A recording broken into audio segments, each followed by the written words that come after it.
এরা এই যে সৌদি আরবের রাজা সালমান বিন এক নম্বর গাদ্দাব, দুবাইয়ের রাজা আর একটা গাদ্দাব, আপনি মিশরের রাজা এরা গাদ্দারগিরি করে, জর্ডানের রাজা এক নম্বর গাদ্দার। কিছুদিন আগে যেমন হামলা করলো আপনার এই যে ইরানের রইস ইব্রাহিম হামলা করলো, এটা গাদ্দারিগিরি করে আপনি জর্ডানের রাজা এটা পুড়াই দিছে, নাহলে কয়েক লক্ষ তাদেরকে ক্ষতি হইল জিনিসটা।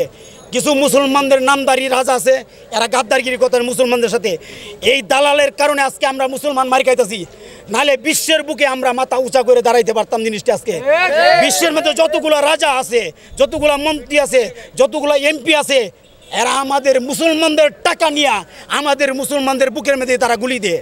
শুধু ইসলামের জন্য, দেশের জন্য, জাতির জন্য সারা বিশ্বের মধ্যে যতগুলো মুসলিম কান্ট্রি রাজা আছে, একবার তো আফগানিস্তান বাদ দিয়া সমস্ত রাজারা এরা গাদ্দারগিরি করতেছে মুসলমানদের সাথে। 57টা মুসলিম রাষ্ট্র আছে, সবাই যদি 1 লক্ষ করে সৈন্য দিত, আর তামাম বিশ্বের যতগুলা মানুষের বলতে আপনারা যারা আলেম আছেন, আলেম না, ছাত্র, কলেজ, ভার্সিটি, ইউনিভার্সিটি, আপনি রওনা করেন, আপনি 24 ঘন্টার ভিতরে আরব কান্ট্রি কালা হয়ে যেত এতগুলা মানুষের। ওই গাদ্দার যারা, এরা দুনিয়াতে বিচার হইবে, পরকালে বিচার হবে। কিন্তু আর ইহুদি, নাসারা, খ্রিস্টান যারা আমাদের মসজিদ ভাঙে, যারা মন্দির করে, এদেরকে বন্ধু ভাবে। এরা আপনার এইদিকে এইখানে সৌদি আপনি ডুবাই দেন, ডুবাই কোনো মন্দিরের কোনো এরা লুকও নাই, এরা আপনার এরা এমনি তাই আর এমনি বসতি এমনি ভাড়া থাকে জিনিসটা এমনি যায়, এরা তার ব্যবসার জন্য তারা কখনো এটা চাইছে না। ইচ্ছা করে এই যে ডুবাইয়ের রাজা, হ্যাঁ নিজে ইচ্ছা করে এখানে মন্দির বানায়, তাদেরকে খুশি করে জিনিসটা। এরা দুনিয়া চা, টাকা চা, বিলাসী টাকা। এই যে ডুবাই বিভিন্ন ধরনের বোজর কলিবা বিভিন্ন ধরনের আনন্দ ফুর্তি করার জন্য এরা সে পরকাল চায় না। কারণ এরা শুনছে ইমাম মেহেদী আলাইহিস সালাম আসবে, গজেহীন একটা যুদ্ধ হবে, এই বইয়ে তাদের কেমতে যে চলে যাবে গা, শুধু এটার জন্য আপনি নিরহ মানুষের উপর অত্যাচার করে জিনিসটা। আপনারা চাইতে সত্য, আমরা চাই না কোনো খ্রিস্টানরে, ইহুদি, হিন্দুরে মারার জন্য চাই না, সবাই শান্তিতে পৃথিবীতে বসবাস করার জন্য। যে আমাদের হুজুর আকরাম সাল্লাল্লাহু আলাইহি সাল্লাম আসছিল শান্তির দূত, মানবতার দূত, সবাইকে একটা মদিনার সনদ, যেমন সবাইকে একটা শান্তি নিরাপত্তা দিয়েছে জিনিসটা। আমরাও বাঁচতে চাই, তারা বাঁচতে চায়, তারা আল্লাহকে তো না মানে তারা আল্লাহ শাস্তি দিব। আমরাও মানে বাঁচতাম চাই, তারা বাঁচতে চায়, আমাদের একটা অধিকার আছে, তাদের যে অধিকার আছে। কিছুদিন আগে আপনার আমাদের ফিলিস্তিন স্বাধীনতার হেডে একটা হয়ে গেছে জিনিসটি, আমেরিকা বিট্টো দিয়ে এটার আপনার ক্ষতি করে দিল। এইটা আপনার যে মানুষের যখন শেষ পর্যন্ত কোথায় যে মানে যে দাঁড়াইব জিনিসটা, কোনো মানে আদালত, বিচার, যত ব্যবস্থা আছে বাংলাদেশ সারা পৃথিবীতে মুসলমানদের যাওয়ার তো কোনো একটা জায়গা নাই, যেখানে আপনি সত্য কথা বললে বিভিন্ন প্রশাসনে তার একটা পকেটের মধ্যে একটা জিনিস দিয়ে এই যে বিভিন্ন মিথ্যা একটা মামলা ঢুকায় দিব। এখনও আমরা তো যে ঢাকা শহরে যে বাধ্যতামূলক আসি, যে কোনো একটা আমাদের একটা কষ্ট, আমরা তো কোথাও যাওয়ার কোনো যে কোনো বিষয়গুলা সরকারে এটা আপনার ডাক দেওয়ার দরকার ছিল। এই যে সরকারে বলে ফিলিস্তিনের সাথে আছে, কিন্তু ইসরায়েলের বিমান আনিয়ে আপনার ঈদের আগের দিন নামাইলো জিনিস। এরা তলে তলে কইছে আমরা ভারতের সাথে ভাও আছি, এওয়ার সাথে ভাও আছি, আমাদেরকে অনেক কষ্ট দিতেছে।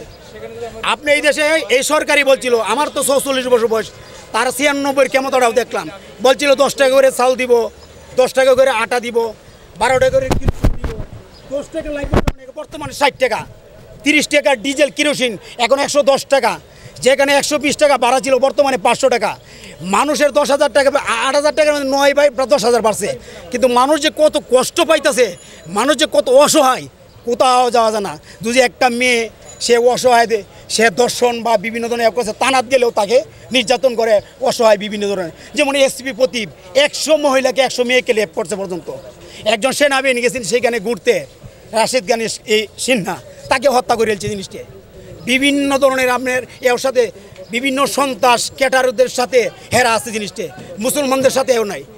ফরিদপুর কত বড় ঘটনা করলো, 2 জন শ্রমিকরে তারা আইসে যে হিন্দুর দাদা বাবুরা আয় কইছে সন্ত্রাস চাঁদা দে, চাঁদা কেন দিব না, আমরা স্কুলের কাজ করতেছি, কোনালে তেল রড নিয়ে যেতেছে। আপনি কি এখন মানে যুদ্ধে যাওয়ার জন্য প্রস্তুত করে ফেলেছেন?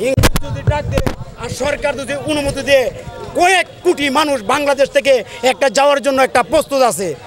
এইটা যদি আমাদের সরকার ব্যবস্থা করে, আমরা কিচ্ছু চাই না, আমরা সশরীরে আমরা যুদ্ধ করতে চাই। একমাত্র আমরা ফিলিস্তিন আমরা যাইতাম চাই জিনিসটা। আমরা বাংলাদেশ থেকে কয়েক কোটি লোক যদি এমনি যায় জিনিসটা, সারা বিশ্ব থেকে যদি সমস্ত এলাকার লোক যদি ওইদিকে যায়, এমনি ইহুদিদের মাথা ঠিক থাকবে না, আমেরিকার মাথা ঠিক থাকবে না। যে এমানের পুতিরা যেমন কিছু আন্দোলন করে, সামান্য যে বৈরবের বিভিন্ন ধরনের এই যে হামাস পুতিরা বিভিন্ন জন আন্দোলন করে, সামান্য একটা আন্দোলন এদের অনেক কিছু ডরায়। আর বিভিন্ন মিডিয়া কিন্তু অনেকগুলো ক্ষতি হইতেছে ইহুদিদের, প্রায় আমনে 600-700 মতো ট্যাঙ্ক ধ্বংস হয়ে গেছে গা, এইটা কিন্তু প্রচার করা হয় না। এবং বাংলাদেশে বিশেষ বড় বড় ঘটনা হইতাছে আপনার, এই যে ফরিদপুরের ঘটনা হইলো, এইটা কিন্তু প্রচার করুন। আমি মনে হচ্ছে 150 উপরে সমাবেশ করছি। আমার বয়স এমনি দেখতে কম 46 বছর বয়স। আমি মামলক সবুজের বাপরে পর্যন্ত আমি দেখছি। আমরা সবসময় আমি 150 উপরে প্রোগ্রাম করছি, সবসময় যাওয়ার জন্য আমরা প্রস্তুত আছি।